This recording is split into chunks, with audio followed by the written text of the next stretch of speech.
than jets, I like more than sex, but nothing in this world that I like more than coke. I don't really need a D either. All a bad bitch. Be on some hoe shit. Superman.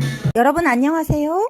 자, 오늘은 점진적 과부하라는 굉장히 중요한 원리에 대해서 다뤄볼 텐데요. 가장 효율적이면서 전략적으로 근육을 만들어갈 수 있는 길, 바로 점진적 과부하입니다. 힙이 자라지 않는다고 문의 주신 분들이 많은데요. 오늘 그 해답이 될 수 있는 내용들이고요. 저 같은 경우에도 오래 운동을 했는데 어떤 부위는 발전이 적다. 그러면 고민이 많이 되고요. 특히 힘들게 운동했지만 효과가 안 나기 때문에 속상하고 쓸데없는 노동을 하는 것 같고, 그렇기 때문에 앞으로 헬스 인생을 가는 데 있어서 이 원리를 아는 건 너무너무 중요한데요. 자, 화면에 나온 정의부터 한번 살펴볼게요. 근육이 어떤 일정한 자극을 계속 주면 자극에 익숙해집니다. 그러면 더 이상 스트레스를 받거나 손상을 받지 못하고 근비대로 이어지기 어려운데요. 그래서 점차적으로 운동 강도를 높여서 더 큰 부하로 근육에 손상을 주는 행위입니다.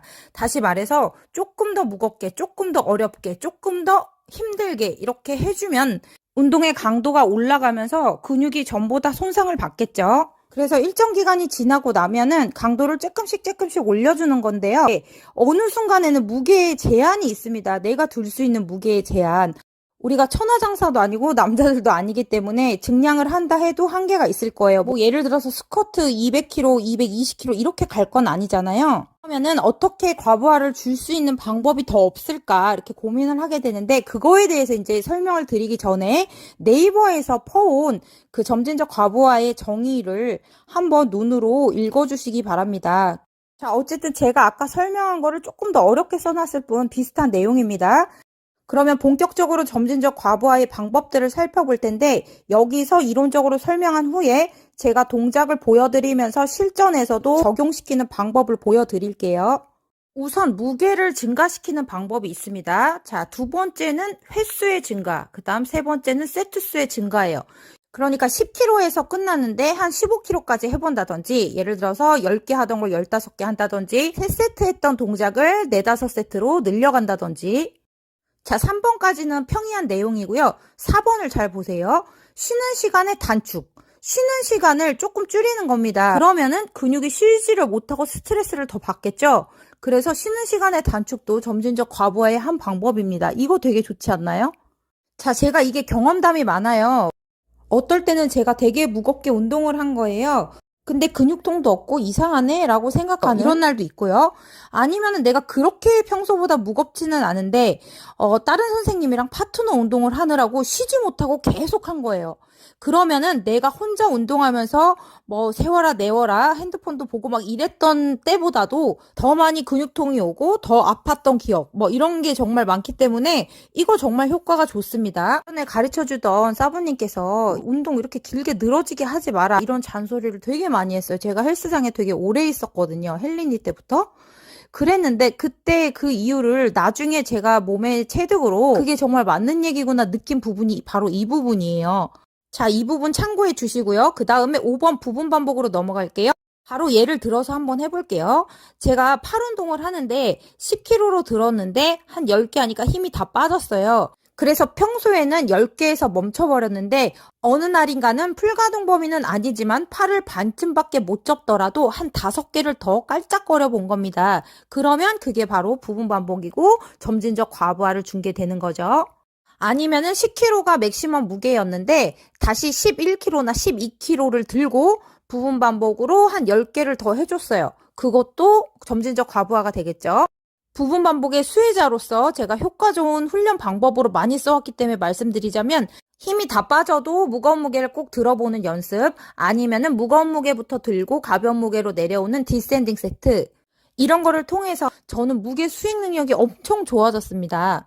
자, 한 실험을 통해서 부분 반복을 한 그룹과 부분 반복을 하지 않고 그냥 훈련한 그룹, 두 그룹의 근비대를 비교했을 때 우리가 생각할 때는 풀가동 범위가 아니기 때문에 이게 뭐 도움이 되겠어? 그럴 수도 있잖아요.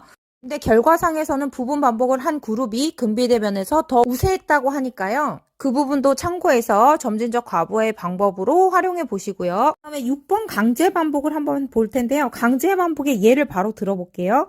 제가 어깨 숄더 프레스를 하는데 힘이 다 빠져서 못 올리고 있어요. 그런데 PT 선생님이 다가와서 5개를 도와준 거예요. 그러면 그게 강제 반복입니다. 너무 쉽죠? 다시 말해서 힘이 다 빠졌는데 자, 실패 지점에 도달했지만 더 하게끔 하는 거, 그게 바로 강제 반복입니다. 친구분이랑 헬스장 갔을 때 내가 숄더 프레스 10kg 10개 하면 끝났는데 친구야 도와줘 해서 5개를 더 올리면 평소보다 개수상으로는 더 한 게 맞잖아요. 그때 점진적 과부하가 들어가는 거니까 이것도 활용해 보세요. 자, 7번입니다. 슈퍼세트가 뭐냐면 한 가지 이상의 운동을 교대로 휴식 없이 진행하는 것을 슈퍼세트라고 합니다. 예를 들어서 어깨 운동에서 바벨 숄더 프레스를 밀고 다시 비하인드 넥 프레스를 밀면 컴파운드 세트가 되거든요. 그러면 컴파운드 세트도 슈퍼세트 안에 포함이 돼요. 그래서 이렇게 묶어서 하는 운동들은 쉬는 시간이 줄고요. 아까 말씀드렸듯이 쉬는 시간의 단축으로 인해 더 많이 스트레스 받고 더 부하가 걸리게 돼요. 그 다음에 드랍 세트라는 게 있는데 드랍 세트가 뭐냐면 예를 들어서 레그 익스텐션을 한다고 예를 들어 볼게요. 그러면 5kg 하고 10kg 하고 15kg 하고 20kg로 피라미드 세트로 올라간 후에 20kg에서 다시 5kg까지 휴식 시간 없이 내려오는 거예요. 그러니까 20kg 10개, 15kg 10개, 10kg 10개, 5kg 10개 이런 식으로 쉬지 않고 하다 보면 타 들어가거든요. 그렇게 해서 휴식 시간 없이 강한 자극을 넣어줄 수 있는데 이것도 점진적 과부하에 쓰일 수 있고요. 순서를 변경하거나 수단을 변경해줘서 근육이 익숙하지 않은 자극을 넣어주는 것도 작은 의미에서는 점진적 과부하의 일부가 될 수 있습니다. 자, 이렇게 해서 이론을 마무리한 후에 실전으로 가볼게요. 제가 지금 스쿼트를 빈바로 워밍업 하고요. 한쪽당 2.5 걸어서 또 하고 5kg 걸어서 하고 또 10kg까지 한 상태입니다. 그 상태에서 20kg부터 볼게요. 20kg에서 제가 원래는 뭐 예를 들어서 15개를 했는데 오늘은 20개를 했어요. 그리고 많이 쉬지 않고 바로 다음 세트 들어가서 지금 30kg를 하고 있는 중이고요. 30kg로는 원래는 10개를 하는데 오늘은 12개를 했어요. 그 다음에 이제 40kg를 갑니다.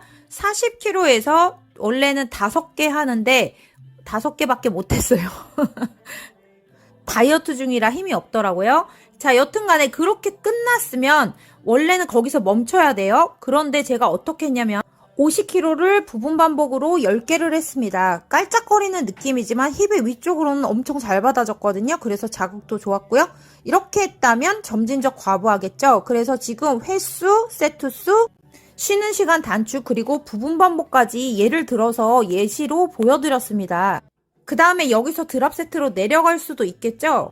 평소에는 하지 않던 드랍 세트를 넣어준다면은 그것도 점진적 과부하니까 40kg, 30kg, 20kg, 10kg에서 쉬지 않고 10개씩 하고 끝내는 겁니다. 화면에서도 짧게 보여드리지만 드랍 세트를 보여드리고 있고요.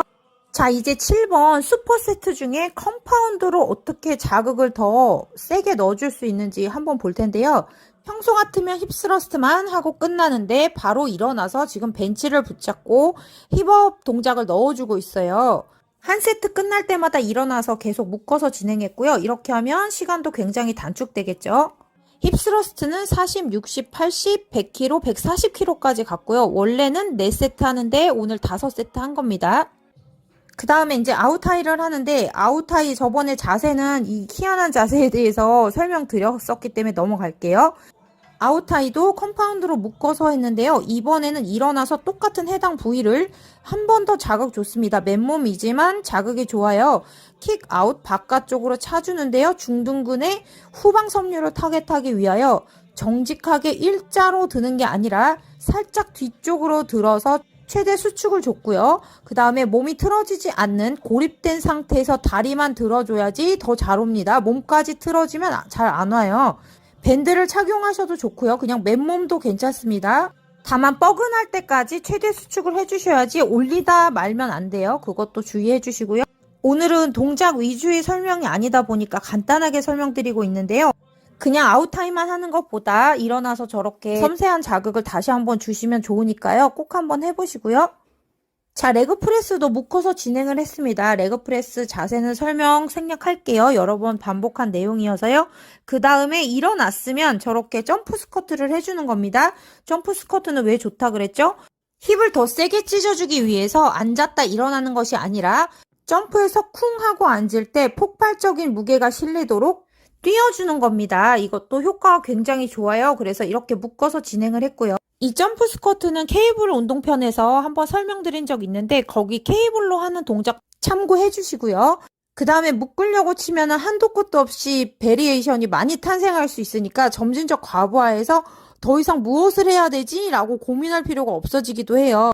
이렇게 다양하게 묶으려고 하면 운동 종류를 많이 알아야 되겠죠. 그래서 다음 시간에는 아는 운동을 어떻게 믹스해서 새로운 느낌의 운동으로 탄생시킬지 다뤄볼 거고요. 오늘도 함께 해주신 여러분들 너무 감사드리고요. 좋아요와 구독, 알림 설정은 사랑입니다. 감사해요, 여러분.